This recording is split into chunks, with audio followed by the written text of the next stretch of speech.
Assalamualaikum warahmatullahi wabarakatuh. Apa kabar anak-anak kelas 5? Hari ini tahun ajaran baru pertemuan pertama. Tetap nggih kita bersama Ustazah Yumna, mapelnya mabati fikih. Kitabnya tetap jilid 2 yang kemarin. Jangan ganti buku tulisnya, tetap yang kemarin nggih.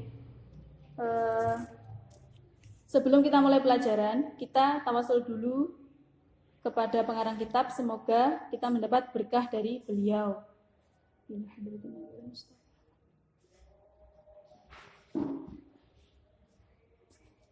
Al-Fatihah.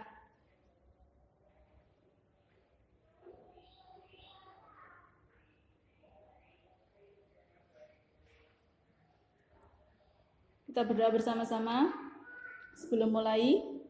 Bismillahirrahmanirrahim. Qala al-muallifu rahimahullahu ta'ala wa nafa'ana bihi wa bi'ulumihi wa ada'alina bibarakatihi fid dharaini amin. Anak-anakku yang saya cintai, yang kelas 4 kemarin, materi terakhir itu sholat jamaah ya. Itu materinya hanya ustazah terjemahkan, kemudian ustazah share lewat grup WA. Lah, untuk sekarang, meskipun sudah kelas 5, ustazah akan jelaskan sedikit tentang sholat jamaah. Jadi, mungkin bisa dibuka di buku tulis yang catatannya kemarin, bab sholat jamaah. Sholat jamaah itu pengertiannya gampangin apa? Sholat bareng-bareng, sholat bersama-sama, gak dewe. Jadi sholat yang dikerjakan secara bersama-sama. Kemudian di situ dalam kitab soal pertama itu membahas tentang hukum sholat jenazah. Ma hukmu sholat jenazah, sholatil jamaati. Apa hukum sholat jamaah? Jawab, fardu kifayatin ala rijali al-muqimina wa aqalluha imamun wa makmum. Jadi hukum sholat jamaah itu fardu kifayah, itu kalau dalam kitab mabati fikih. Bagi siapa? Ala rijali, bagi orang laki-laki yang bermukim. Bermukim itu maksudnya menetap di suatu desa atau tempat. Kalau cuma musafir ya berarti gak wajib sholat jamaah.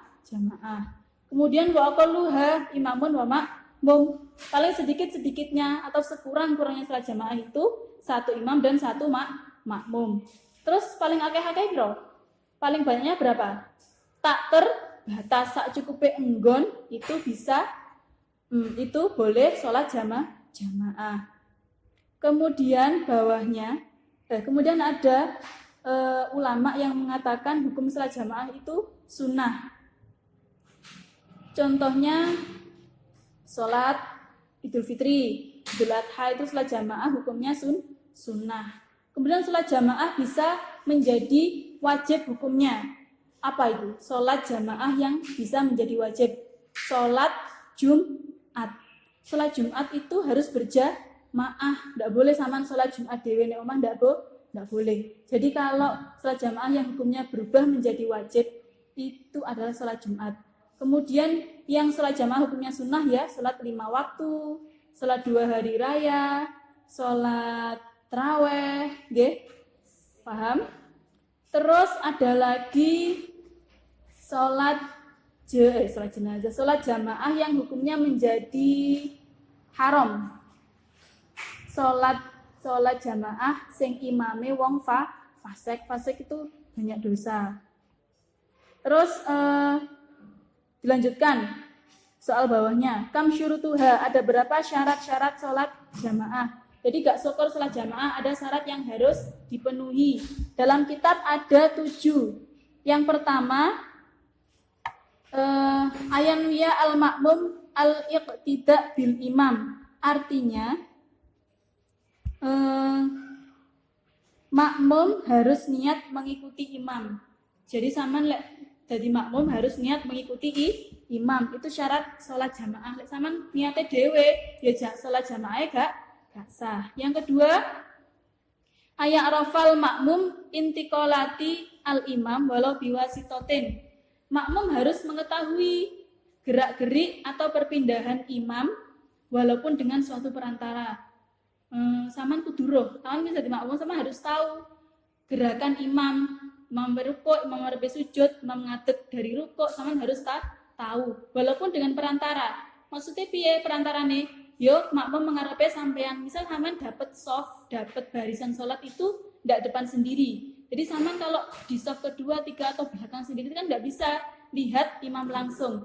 Lah itu tetap sah jamaahnya, tetap sah karena saman bisa melihat gerak-geri imam walaupun lewat perantara. Siapa? Makmum depannya sampean.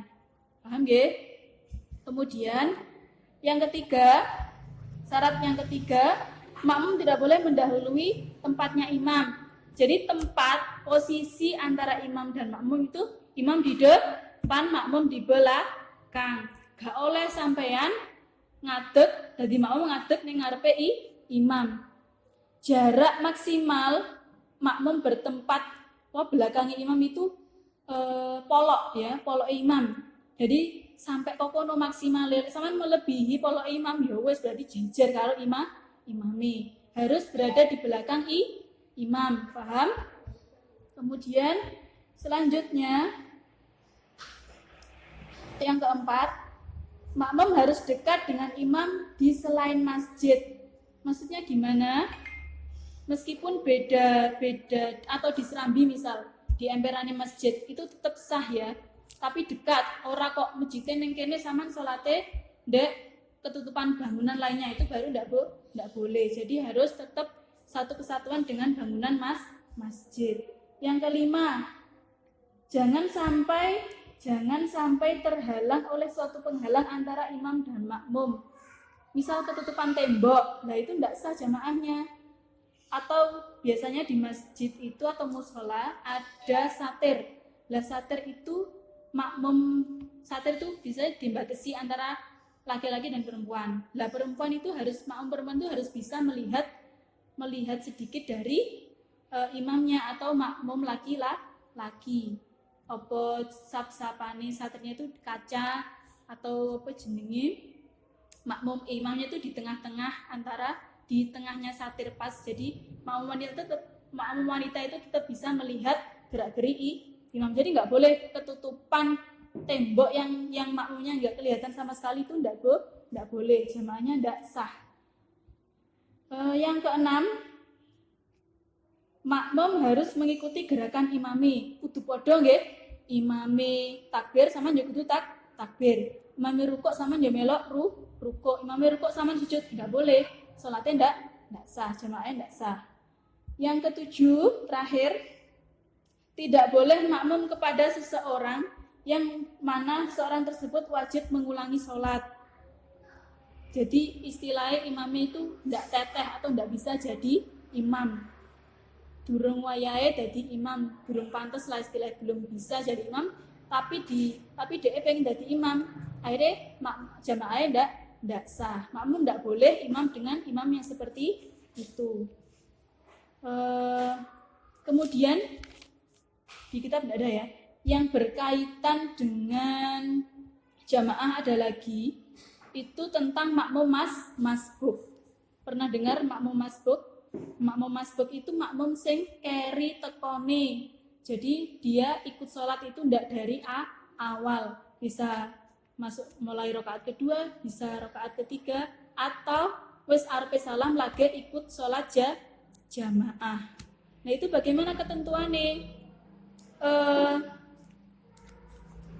Yang pertama, bila seorang makmum mengetahui imam sedang rukuk, kemudian makmum cepat-cepat mengikutinya, maka sempurnalah rakaat itu, meskipun makmumnya tadi tidak sempat membaca Fatihah.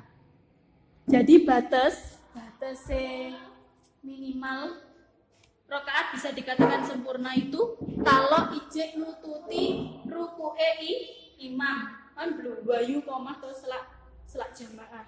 Imamnya ijek rukuk langsung Allah Akbar melok rukuk. Sama masih nutut rukuk imam, ikut rukuk begini dan bacaan rukuknya itu dihitung sempurna rakaatnya. Ya. Pokoknya sama jek nututi ruku'e imam. Tapi kalau sudah tidak nutut, imamnya sudah takbiratul ihram sudah itidal sami Allahu liman hamidah, maka rakaatnya tadi tidak dihitung, jadi saman harus nambah nanti setelah salam. Yang ketiga, bila makmum yang mengikuti imam tasyahud akhir dari suatu sholat, maka tasyahud yang dikerjakan oleh makmum itu tidak termasuk hitungan dan ia harus menyempurnakan sholatnya sebagaimana sesudah imam memberi salam. Maksudnya sampean meloke jamaah itu wis rakaat keri dhewe arepe salam atau tasyahud akhir, baru ikut Allahu Akbar langsung tasyahud akhir, maka itu sampean enggak hitung satu, enggak dihitung sama sekali rakaatnya. Jadi harus ngulang dari awal kayak sholat sendiri tapi tetap mendapat pahala sholat jamaah. Pun nggih. Jadi itu mungkin yang bisa disampaikan tentang materi bab sholat jamaah. Jika ada yang ditanyakan nanti bisa bertanya lewat WA. Sekian materi yang bisa sampaikan Ustazah hari ini. Jika ada kurangnya, Ustazah mohon maaf yang sebesar-besarnya. Wallahul muwaffiq ila aqwamit thoriq. Wassalamualaikum warahmatullahi wabarakatuh.